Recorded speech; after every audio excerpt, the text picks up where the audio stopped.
Remember one thing, and this is the most important thing to me, is a working garden, a garden that is constantly being upgraded, that is constantly covered with life, with stuff that is growing, will have a forward movement to becoming a better garden. It will have a forward movement of plants having an easier time growing. It will have this forward movement where your soil constantly gets better and it gets to such a state where you can grow anything inside it. I want to show you guys something very important to explain how we improve our soil. This is all was all clean gravel about maybe 2 months ago, 3 months ago. So once something grows in this soil, it turns into this great topsoil.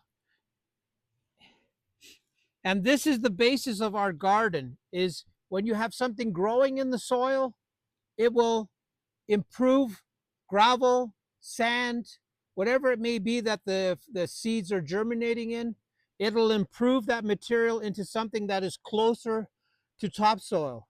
Now, if you multiply this by, let's say, 6 months or a year, you end up with really good soil very quickly. Yeah, it's really interesting. There's this real trend going on in gardening, and that is to overcomplicate everything. They're talking about raised beds, these aluminum beds that are $480. You need 12 of them. You need to do cardboard gardening, where you basically put cardboard over top of your soil, put 6 inches of compost that you bought on top, and then you start growing. So there's this real trend to make this growing of anything, especially food, so complicated. If you're starting out as a gardener and you want to feed your family, you want to get going, you want to understand how gardening works, start simple. Buy a pitchfork and buy $100 worth of seeds. And if you do that, all you need to do is walk around your yard, prepare, let's say, 5 square feet, put your carrots in there. Go on the other side of your yard, grow some lettuce, grow some radishes, create all these little pockets in your garden, learn how these plants behave in your garden, and get that experience without spending $2,000 or $4,000 or whatever it may be. Start in such a way that you're getting your garden soil a lot stronger, a lot better, a lot more usable.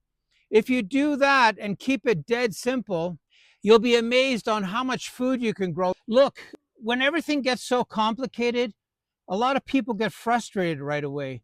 Grab your children, take them outside, start a little, 5 square foot area, get the seeds in the ground, watch them grow, start another area, get this garden routine into your spirit, that you're saying, okay, in 95 days, I'm going to have these beautifully uh, orange carrots that I know that I've grown them myself and I didn't use any pesticide, and I've been controlling them in such a way that I'm the one who's in control of my food. Start doing that. Start learning the basics. Don't jump in and spend, all this money to get all this equipment and all this stuff. You only need a pitchfork, you need your hands, and you need a box of seeds. Let's say you spend $100 on seeds. So that allows you to do the math. Look, I spent $23 on the pitchfork and I spent $100 on the seeds. So I'm at $123. So I need to grow $123 worth of food for me to be happy with how everything establishes itself in my small garden.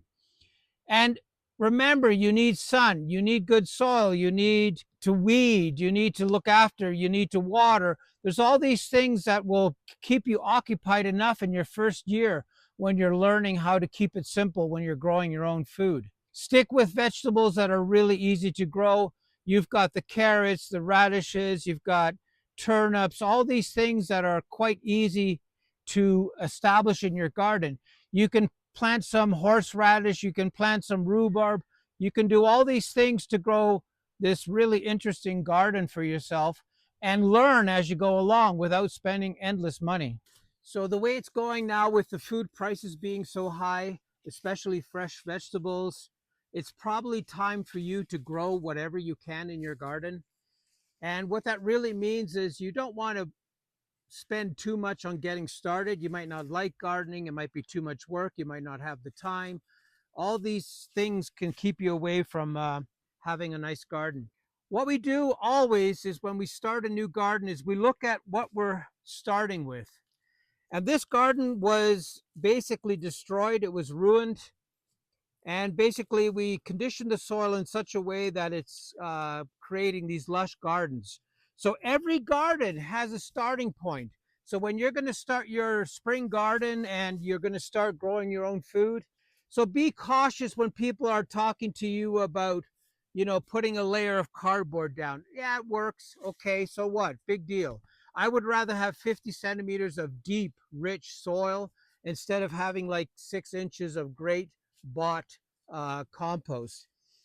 So this idea of not being a lazy gardener when you're first starting out is very interesting, because if you take, like I said, a 5-foot patch, you dig it up, you cultivate it, you get all the rocks out, you get all the weeds out, you get the grass out, you put some carrot seeds in there, you put some turnip seeds in there, some radish seeds in there, and they're growing together.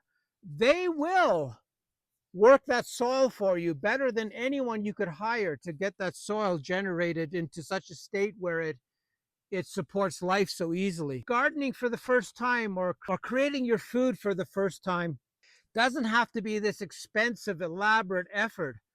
Just go to your fence line, dig these areas up, get the seeds in the ground, bring your kids with you, get it working, show this rhythm of, that you actually enjoy gardening, that you can do all these things, that you can get your garden to flourish.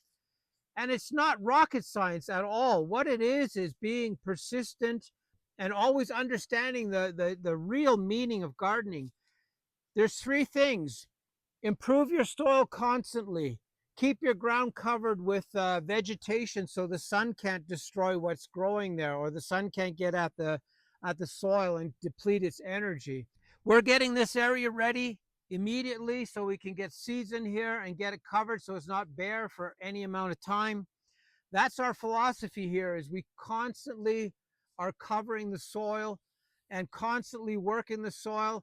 We'll make a trench composting bed here. We'll add red wigglers into the trench composting.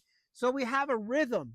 And new gardeners, or gardeners that want to grow their own food, have to understand that rhythm. They have to start with, what am I given? What are my conditions like? Where is the sun in my garden? How often does it rain?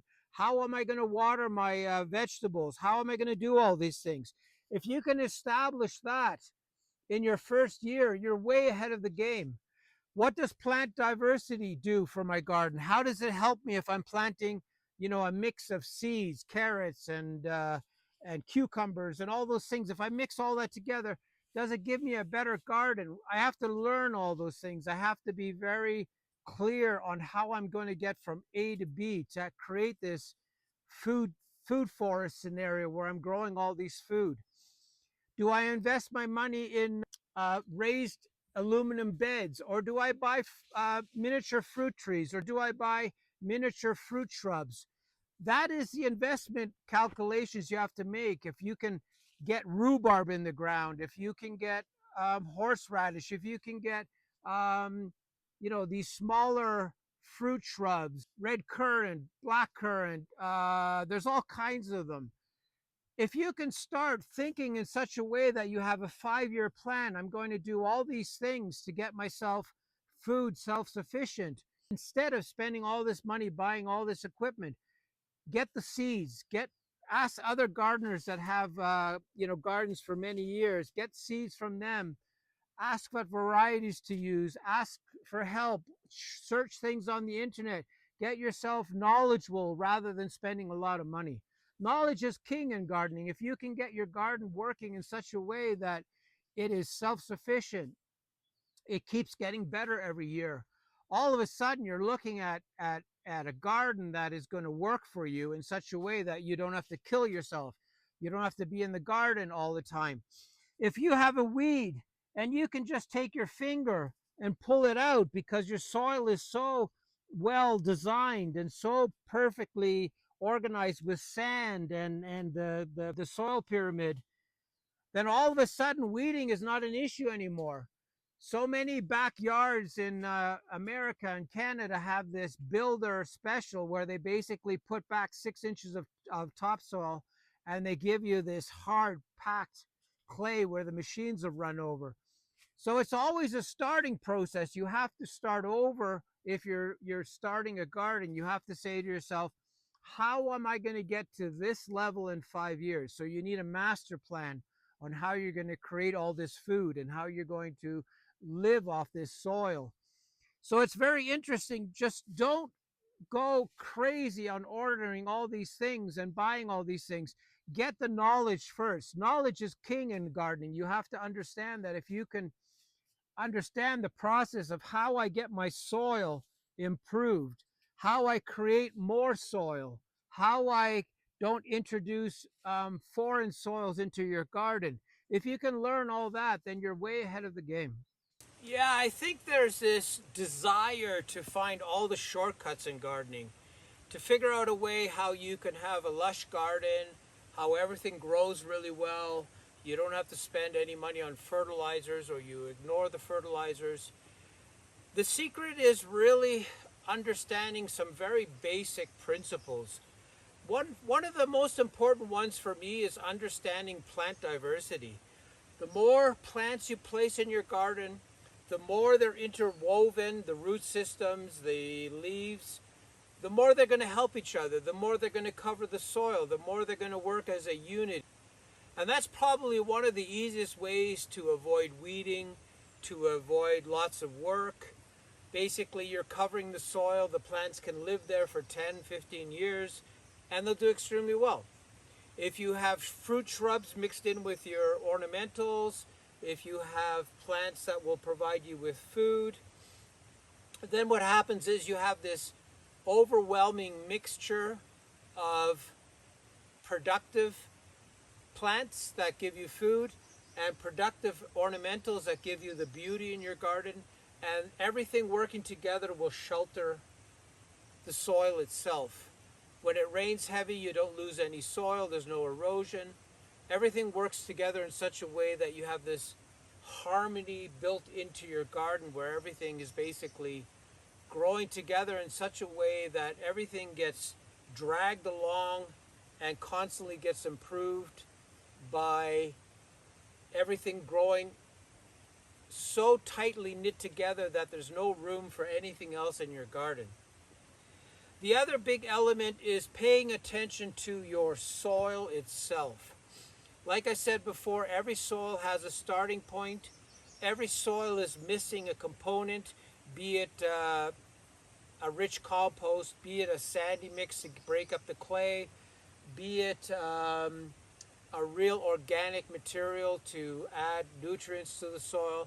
Whatever it may be, you have to understand as a gardener what you need to add to your soil, how you have to condition your soil. Does it require you to dig it up? Does it require you to leave it alone? All those things are not clear cut. Like when somebody says to you, oh, no-tilled gardening is the best way to go. Well, in a lot of cases it's not. You have to work the soil first. A lot of these no-till gardeners have amazing soil to start with. They can get away with just putting seeds in the ground. But when you have hard, compacted, awful soil, you have to get that soil to a stage where it's workable, usable, and it'll grow everything really easily. Yeah, when you're starting out gardening, you have to understand, you have to sort of pick your pathway. How do you want to garden? Do you want to grow with rows and columns, your vegetables? Do you want to be a syntropic gardener where you have everything mixed together, where everything is growing in such a way that it's helping each other, it's intertwined, it's alive? Remember, you're not dealing with a dead material. You're dealing with a garden that has to stay alive, that has to have a forward movement. Without a forward movement, your garden's going nowhere. So there is this real understanding that you have to say, okay, I'm dealing with living matter. I'm dealing with biodiversity. I want to introduce as much as I can. I want to attract all that life into my garden so that everything grows incredibly well.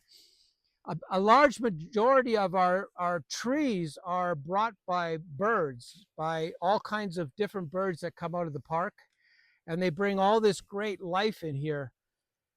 And it's very fortunate for us to have this diversity basically show up on its own.